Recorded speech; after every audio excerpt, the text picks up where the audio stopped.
Press વાર્તામાં આપ સૌનું પત્રકાર મિત્રોનું હૃદયથી સ્વાગત કરું છું। ગઈકાલે આમ આદમી પાર્ટીમાંથી રાજીનામું આપ્યા પછી ઘણા બધા તર્ક વિતર્કો થયા। ઘણા બધા લોકોના મનમાં એક સવાલ હતો કે રાજીનામું શા માટે આપવામાં આવ્યું। ઘણા બધા લોકોએ સૂત્રો દ્વારા મળતી માહિતીઓ સાચી અને ખોટી ક્યાંક ને ક્યાંક પીરસવાના પ્રયત્ન પણ કર્યા।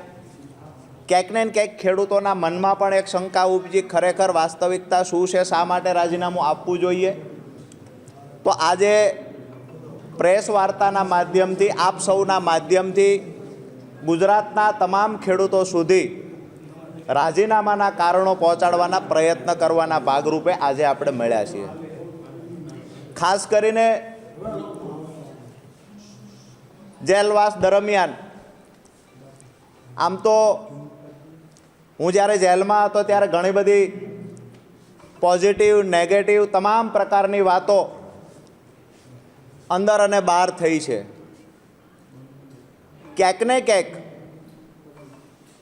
મૂળમાં જઈએ તો રાજુ કરપડાની શરૂઆત ક્યારથી થઈ તો 2017-18થી ખેડૂત એકતા મંચના બેનર નીચે મેં જાહેર જીવનની શરૂઆત કરેલી। ત્યારથી ખેડૂતોના મુદ્દે લડવાનું ચાલુ કરેલું। 2021-22માં આમ આદમી પાર્ટીમાં જોઈન થયો, ત્યાં પણ ખેડૂતોના મુદ્દે જ હું લડીશ આવી શરતથી જોઈન થયેલો। 2025ના એન્ડ સુધી એટલે કે હળદરની ઘટના સુધી આમ આદમી પાર્ટીમાં પણ રહીને ખેડૂતો માટે મેં કામ કરવાના તમામ પ્રયત્ન કર્યા। આ સમયગાળા દરમિયાન ક્યાંક ને ક્યાંક જ્યારે હું બિન રાજકીય રીતે ખેડૂતો માટે અવાજ ઉઠાવતો ત્યારે પણ ખેડૂતોને પાક નુકસાનનું વળતર અપાવવામાં, જમીન સંપાદન થતી હોય તો યોગ્ય વળતર અપાવવામાં, હાઈ ટેન્શન લાઈન નીકળતી હોય તો એના માટે પણ લડાઈ લડ્યા। કચ્છમાં પણ લડ્યા છીએ, મોરબીમાં પણ લડ્યા, હળવદના ખેડૂતોને ન્યાય અપાવવા માટે લડ્યા, સુરેન્દ્રનગરના ખેડૂતોને 2018થી 25 સુધીમાં પાક નુકસાનનું વળતર 5 વખત અપાવવામાં સફળતા મેળવી। મૂળી તાલુકામાં સિંચાઈનું પાણી સ્કાવરવાલ ખોલાવવા માટે સતત સંઘર્ષ કરી અને 3 વર્ષના અંતે સ્કાવરવાલ ખોલાવવામાં સફળતા મળી, જેના કારણે દર વર્ષે અત્યારે તળાવો ભરાય છે। આ વાત એટલા માટે હું કરી રહ્યો છું કે હું જ્યારે કોઈ પોલિટિકલ પાર્ટી સાથે નહોતો જોડાયેલો ત્યારે પણ ખેડૂતો માટે અવાજ ઉઠાવતો, ત્યારે પણ ખેડૂતો મારી સાથે જોડાયેલા હતા। હું આમ આદમી પાર્ટીને મજબૂત બનાવવા માટે ક્યાંક ને ક્યાંક મને જે થયું કે કોઈ પાર્ટી સાથે હશું તો આથી પણ મજબૂતાઈથી લડાઈ લડી શકાશે, એટલા માટે આમ આદમી પાર્ટી સાથે હું 21-22માં જોડાયો। પરંતુ 5 વર્ષના સંઘર્ષ પછી છેલ્લે જ્યારે હળદરની ઘટના ઘટી તો મને થયું કે ખરેખર દિવાળીએ ખેડૂતો, નવા વર્ષમાં જે ખેડૂતો જેલમાં હતા, ખેડૂતોની સાથે હું પણ જેલમાં હતો, કડદા પ્રથા નાબૂદ કરાવવાની લડાઈ, ક્યાંક ને ક્યાંક લડાઈમાં સફળતા મળી, પણ દુઃખ એ વાતનું થયું કે જો રાજુ કરપડા કોઈ પાર્ટી સાથે જોડાયેલો ન હોત, જો રાજુ કરપડા બિન રાજકીય રીતે આ લડાઈ લડ્યો હોત તો કદાચ 307 જેવી કલમ અંતર્ગત ગુનો દાખલ ન થયો હોત। ક્યાંક ને ક્યાંક મને એવું દેખાણું કે 2 પાર્ટીઓની રાજકીય લડાઈમાં અમારા ખેડૂતો ભોગ બન્યા। દુઃખ ત્યારે થયું કે જ્યારે ખેડૂતો અંદર હતા, 68 ખેડૂતો જેલમાં હતા, એનો પરિવાર ખેડૂતોની રાહ જોતો। મને ખેડૂતો જ્યારે પૂછે કે રાજુભાઈ જામીન ક્યારે મળશે, ક્યારે અહીંથી છૂટશું, જ્યારે ખેડૂત પૂછતા ત્યારે આંખમાંથી આંસુ આવી જતા। ક્યાંક ને ક્યાંક એ દુઃખ થતું હતું કે ખોટા કેસની અંદર 3 મહિનાની બદલે 3 વર્ષ રાજુ કરપડા અંદર રહેશે તો મંજૂર છે, પણ જે ખેડૂતોએ ક્યારેય પોલીસ સ્ટેશન નહોતું જોયું એ ખેડૂતોએ જેલમાં જવું પડ્યું, અને એ ખેડૂતોની પાછળ જે મહેનત કરવાની વાત હતી, એ ખેડૂતોને છોડાવવાની વાત હતી। તો જ્યારે આજે ઘણી બધી ગઈકાલથી હું જોઉં છું મીડિયા સામે આવીને સાફ સફાઈની વાતો આમ આદમી પાર્ટી દ્વારા પણ થઈ રહી છે। મારું સ્પષ્ટ રાજીનામું આપતી વખતે એક વાત હતી કે જે મોઢેથી પાંદ ચાવ્યા છે એ મોઢે કોલસો નથી ચાવવો। જે પાર્ટીને મજબૂત બનાવવા માટે થઈ અને ક્યાંક ને ક્યાંક મેં મારા પરિવાર કરતાં, બાળકો કરતાં વધારે સમય આપ્યો છે પાર્ટીમાં કે આમ આદમી પાર્ટીને મજબૂત બનાવી શકાય। આપ સૌએ અને ગુજરાતની જનતાએ જોયું છે કે વિસાવદરની ચૂંટણીમાં ગોપાલભાઈને જીતાડવા માટે હું પોતે ઉમેદવાર હોય એવી રીતે રાત દિવસ મહેનત કરી અને જીતાડવાના પ્રયત્ન કર્યા. જ્યાં સુધી પાર્ટી સાથે રહ્યો ત્યાં સુધી વફાદારીથી રહી અને પરિવાર કરતાં વિશેષ મહત્ત્વ આપીને પાર્ટીને મોટી બનાવવાના પ્રયત્ન થયા. પરંતુ હું જ્યારે જેલમાં ગયો અને જે મને કડવો અનુભવ થયો કે પહેલી મુદત હતી અમારી 27 તારીખે, જે દોસ્તો તર્ક વિતર્ક કરી રહ્યા છે, જે સફાઈની સુફિયાણી વાતો કરી રહ્યા છે, એને ટૂંકમાં કહીશ કે 27 તારીખ 27/10/2025ના રોજ પહેલું 12 ખેડૂતોના જામીન મૂકવામાં આવેલા. એનું પહેલું હિયરિંગ હતું 27/10/2025. વકીલો દ્વારા પાર્ટી દ્વારા વાતો કરવામાં આવતી કે હાઈકોર્ટના સારામાં સારા વકીલ હાજર રાખવામાં આવશે, ચિંતા ન કરતા. જેલની અંદર રહેલા ખેડૂતોને હું કહેતો હતો કે તમે આવતીકાલે છૂટી જશો, ચિંતા ના કરતા, આપણા સારામાં સારા વકીલો આવવાના છે. મને 27 તારીખે ખબર પડી કે પાર્ટી તરફથી સિંગલ વકીલ ત્યાં હાજર નથી રહ્યો. એકદમ નાના વકીલે દલીલ કરી છે અને ખેડૂતોના જામીન નામંજૂર થયા છે. ખેડૂતોએ જ્યારે મને પૂછ્યું પાર્ટી તરફથી વકીલ હાજર હતો, હું ખેડૂતોને જવાબ નથી આપી શક્યો. એનાથી આગળ વાત કરીએ કે જ્યારે ભાવનગર વાળો કેસ અમારા પર થયો, ક્યાંક ને ક્યાંક રાજુ કરપડાને જેલમાંથી બહાર કઢાવવાની જગ્યાએ પ્રદેશમાં રહેલા 1-2 વ્યક્તિએ રાજુ કરપડાને વધારે સમય ફસાવવાના પ્રયત્ન કર્યા છે. મને ફસાવે એનાથી મને કોઈ દુઃખ નહોતું, અફસોસ નહોતો. કદાચ હું એમનો હરીફ બનીશ ભવિષ્યમાં, આવું સમજીને ફસાવવાના પ્રયત્ન થયા. પરંતુ મારા ખેડૂતોને પણ મારો ગુસ્સો રાખીને, ખેડૂતોને પણ જેલમાં રાખીને, ખેડૂતો સાથે ક્યાંક ને ક્યાંક ગેમ થઈ હોય આવું જ્યારે દેખાણું, ત્યારે જેલમાં બેઠા બેઠા નિર્ણય કર્યો હતો કે આવનાર સમયમાં જે પણ કાંઈ થશે એ બિન રાજકીય રીતે મારાથી થશે એટલું કરીશું. અને જ્યારે પણ કોઈ એવું કહે છે કે ખેડૂતોનું અમે આ સારું કામ કરીએ છીએ, તો કોઈ પણ પાર્ટીના લોકો સારું કામ કરતા હશે, પછી સત્તામાં રહેલા લોકો હોય કે વિપક્ષમાં રહેલા લોકો સારું કામ કરશે, તો એના જાહેર મંચ પરથી વખાણ કરીશું.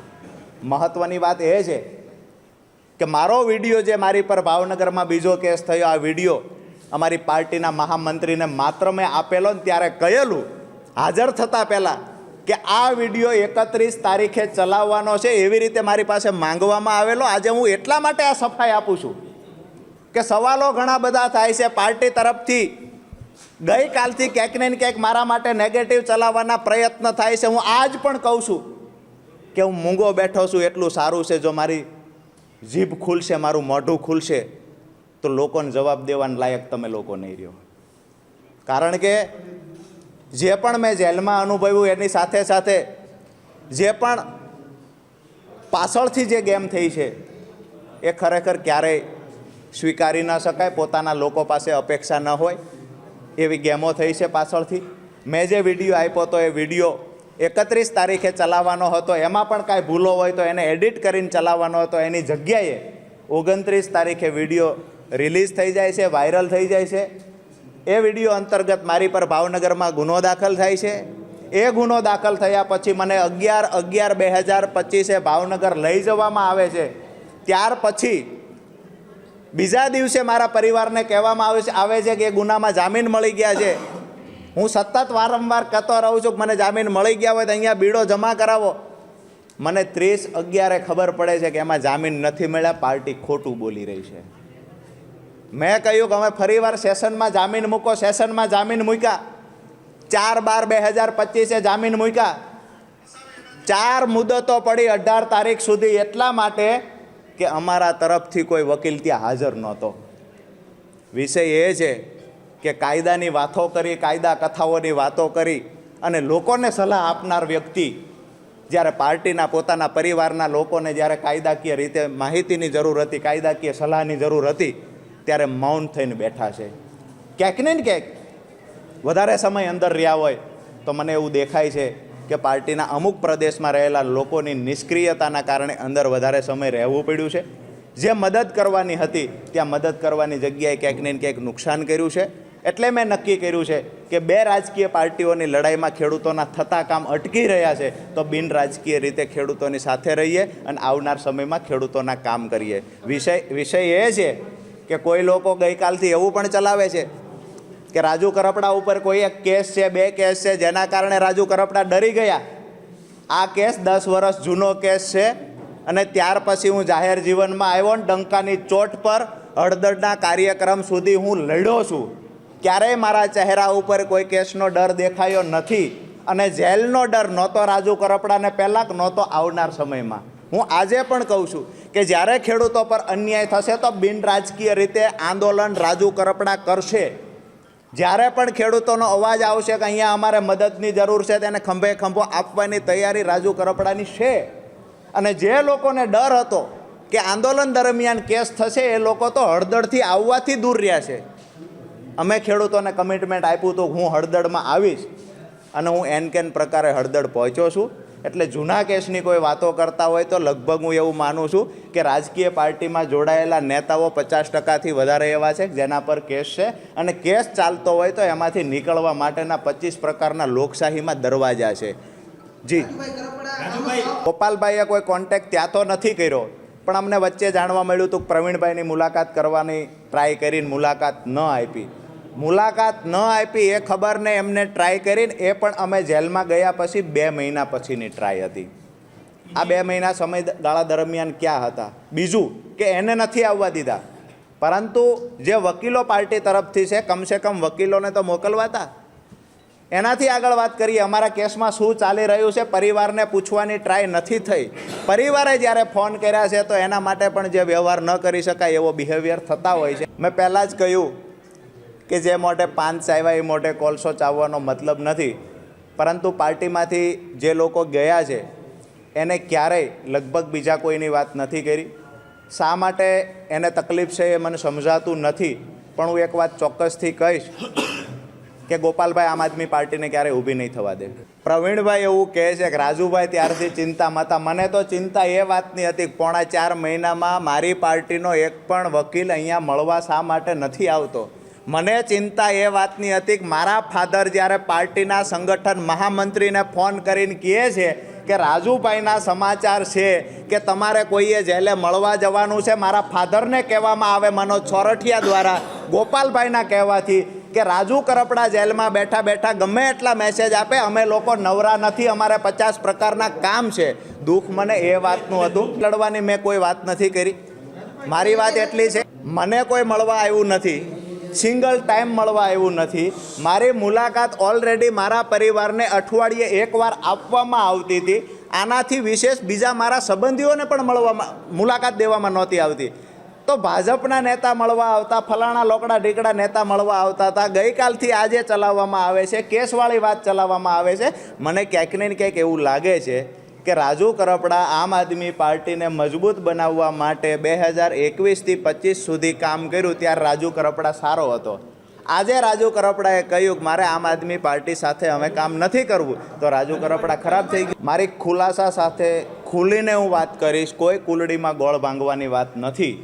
આવનાર સમયમાં અત્યારે તો અમે નક્કી કર્યું છે કે બિન રાજકીય રીતે ખેડૂતો માટે લડશું, પણ એક વાત ચોક્કસથી કહું છું કે ખેડૂતોના સારા કામ થશે. ખેડૂતો માટે મેં સપના જોયા છે, એ જો સત્તા પક્ષ પૂરા કરવા માટે તૈયાર હશે ને તો ડંકાની ચોટ પર સત્તા પક્ષની સાથે જોડાશું.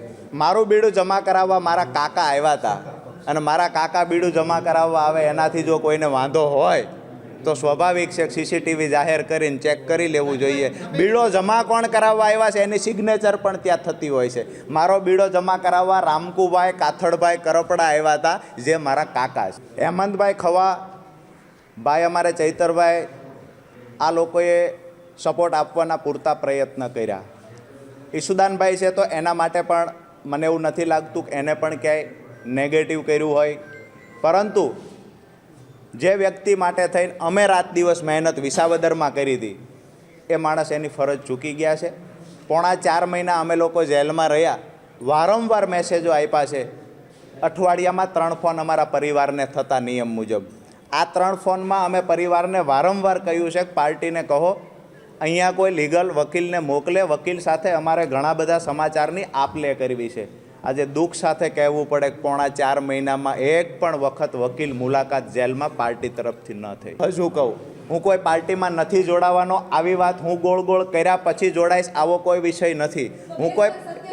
હું કોઈ પાર્ટીમાં નથી જોડાવાનો આવતીકાલે, પરમ દિવસ, પહેલે દિવસ કે અત્યારે નક્કી કર્યું છે આવું બિલકુલ નથી. આજે નક્કી કર્યું છે કે હજુ ખેડૂત સંમેલન બોલાવીશું, ખેડૂતો સાથે ઘણી બધી ચર્ચાઓ કરીશું. અમારી ટીમના મોટાભાગના લોકોને ગઈકાલે આગેવાનોને મળ્યા છીએ. આવનાર સમયમાં સંમેલન બોલાવીને પણ મળીશું, ચર્ચાઓ પણ કરીશું. પણ અમુક જે અમારા મુદ્દાઓ ખેડૂતોના છે, મેં એ જ વાત કરી કે ખેડૂતોના મુદ્દાઓ કોઈ પણ પૂરા કરવાની તૈયારી દર્શાવશે તો એના જાહેરમાં વખાણ પણ. ગઈકાલે રાજીનામું આપ્યા પછી મને સિંગલ ફોન આવ્યો નથી એટલે એ કોઈ સવાલ ઊભો થતો નથી. 2-3 લોકોનું સુરતથી આવેલાનું પાર્ટી પર પ્રભુત્વ વધતું જાય છે. મને એવું દેખાય છે કદાચ આવનાર સમયમાં કોઈ નેતા રાજુ કરપડા બનવાની કોશિશ કરશે, કોઈ નેતા મોટો બનવાની કોશિશ કરશે તો જે ભોગ હું બન્યો છું એ નેતા એ જ ભોગ બનશે.